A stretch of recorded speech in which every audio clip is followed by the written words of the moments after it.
Yo, halo guys, balik lagi di channelku. Bagaimana keadaan kalian atau kabar kalian? Semoga kalian baik-baik saja ya. Oke, pada kesempatan kali ini kita akan bahas episode selanjutnya. Dan sebelumnya terima kasih buat kalian para subscriber yang selalu mengikut saya. Oke, tanpa berbahasa basi kita saksikan videonya. Cekidot. Oke, sekarang kita diperlihatkan Tan Zhang. Ya, di sini terlihat seorang yang membawa caping ya. Terlihat seorang yang membawa caping dikejar-kejar kampret. Dia berkata, "Wah, tolong. Aku akan dimakan, menyedihkan sekali. Apa ada orang yang bisa menolongku?" Kemudian Chubaji dan Tan Zhang melihatnya. Dan mereka berkata, kelihatannya sangat berbahaya. Siluman mengejar dan menggigitnya. Aduh, hampir kena. Orang bercaping itu berkata, ada orang, terima kasih pada langit dan bumi. Saudara di sana, tolong datang selamatkan aku. Kemudian Wu Jing berkata, Guru, dia sedang meminta bantuan kita. Dan Tan Zhang pun menjawab, kalau begitu sebaiknya jangan ikut campur, ayo. Kemudian si caping hijau berkata, jangan pergi. Kalau kalian menolongku, aku akan memberi imbalan besar. Kalian tidak akan kecewa. Dan Tan Zhang pun berkata, oh, misalnya. Si caping hijau menjawab, aku adalah siluman, pedagang di jalur monster, dan banyak barang berharga. Kalian selamatkanlah aku. Aku akan memberikan apapun pada kalian.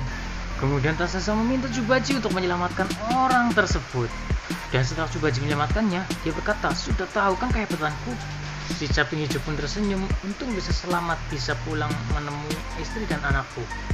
Tan Zhang berkata, siluman yang berdagang di jalur monster, kalian sering memiliki barang berharga yang berguna.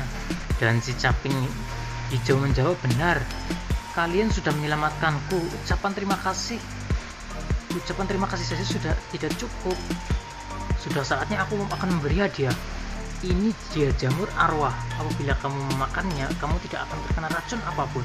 Dan secara tiba-tiba Tan Zhang langsung menghajar dan mematahkan tangan pedagang tersebut. Pedang itu berteriak, wah, apa yang kamu lakukan? Tan Zhang berkata, aku paling benci makan jamur. Aromanya sangat tidak enak. Aku kesal sekali saat mengingatnya. Kau tidak seharusnya memberikan ini padaku. Kemudian Tan Zhang memukul orang tersebut menggunakan 1000 tangannya seperti badang. Siut, buk, krak, dan babak belurlah pedagang itu. Dan terpelantinglah pedagang tersebut. Kemudian Chubaji berkata, Guru, walaupun kamu tidak suka jamur, tapi tidak perlu memukulnya seperti ini kan? Kemudian Tan Zhang menjawab, berhati-hatilah Pat Kai. Sepertinya tahu sesuatu Tan Zhang. Si caping hijau sangat kesakitan dan dia berkata, Tan Zhang, lihatlah apa yang kamu lakukan. Dan seketika berubahlah. Ternyata Tan Zhang sudah mengetahui sebelumnya penyamaran Virudaka, si jenderal langit. Virudaka berkata, tanganku patah dan beberapa tulang tubuhku juga ikut patah.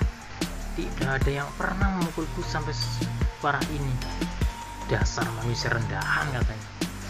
Kemudian Chubaji berkata, oh, ternyata jenderal langit selatan. Kemudian Tan Zhang berkata, bukannya kepala dia sudah dipenggal oleh naga kuno? Virudaka menjawab, aku memiliki teknik hebat untuk kabur. Tidak mudah kalau aku dibunuh. Hanya saja tidak kusangka hari ini aku ceroboh, bisa terjebak olehmu. Samaranku sama sekali tidak tercela, tidak ada yang salah. Tan Zhang, bagaimana kau menyadari identitasku? Kemudian Tan Zhang menjawab, tidak, pukul dulu baru pastikan. Kalau salah memukul, aku akan obati. Kemudian Virudaka berkata, apa kau pantas disebut orang bermoral sembarangan memukul orang? Tan Zhang belum menjawab. Kemudian Tan Zhang berkata, aku sudah berkelana beberapa tahun di jalur monster.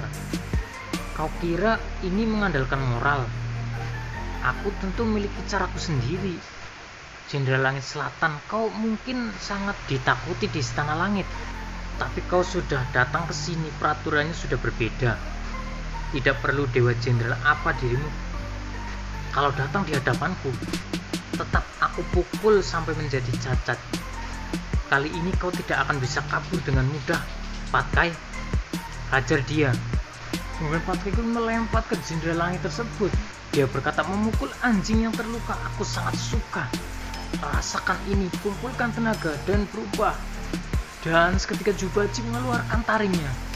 Dia berkata, Patkai tak terkalahkan. Pacul bergerigi, boom. Namun Virudaka berhasil melompat. Dia berkata, anjing yang terluka, babi seperti ini apa hebatnya? Matilah pisau langit selatan. Namun pisau itu dapat ditangkis dengan mudah oleh Patkai. Jubaji berkata, pisau tanpa bayangan seperti ini melemah. Kemudian Saujing meluncur macam roket. Saya Saujing. Jenderal Laut Selatan mohon bimbingannya. Krak. Dan dia menghunuskan pedangnya ke arah jenderal. Virudaka menghindar sehingga terkena pipinya. Virudaka berkata, sekelompok berandalan siluman sampah. Akan kubelah kau menjadi dua. Wus, boom. Bagian yang dipukul tidak ada tenaganya, dia kosong. Kemudian dari balik pasir tersebut muncul sebuah tangan, shoot. Kena, kata Tang Songzang. Virudaka pun terlempar. Sialan, kelihatan seperti sampah, tapi mereka sangat selaras dalam bertarungnya. Aku terlambat selangkah. Bertarung dalam keadaan terluka malah diserang balik. Tidak seharusnya aku terlalu meremehkan mereka. Tang Songzang pun berkata, Jenderal Langit Selatan, kau semakin melemah. Biar ku tebak, teknik kabur yang kau bilang tadi bukan sama sekali tidak ada efeknya. Dan rombongan Tang Songzang dengan reformasi coolnya ini sambil sedakap kalau dalam bahasa Jawanya. Mereka berkata, bisa selamat tapi juga kehilangan kekuatan. Makanya kau mendekati kami secara diam-diam. Hadiah yang kau berikan pasti bukan sesuatu yang baik. Sayangnya kau salah perhitungan. Rencanamu gagal. Sekarang kekuatanmu berkurang banyak. Satu tanganmu tidak bisa dipakai. Situasinya sesuatu. Aduh, gelepotan, maaf guys. Situasinya sangat tidak bagus. Aku tidak segan-segan menghadapi dewa yang terperosok sepertimu. Kemudian Virudaka berkata, hei Tang Songzang, kau benar. Semua yang kau katakan emang kondisiku saat ini sangat menyedihkan, dibuat putus asa oleh sekelompok sampah yang selalu kusepelekan.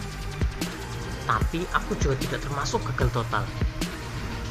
Kau tidak menerima hadiah dariku, tapi ada orang yang menerimanya dengan senang hati. Kemudian Tang Songzang berkata, kau hadiahkan kepada siapa? Aku tidak perlu tahu. Virudaka berkata, tidak ada hubungannya. Itu adalah seekor kerbau gila yang kalau marah besar tidak akan bisa dihentikan. Dia akan segera menemui kalian. Dan Tang Songzang kaget itu. Dan season ini pun bersambung. Bila kalian penasaran dengan episode selanjutnya, silahkan like, komen, dan subscribe agar kalian tidak ketinggalan ceritanya. Oke, terima kasih.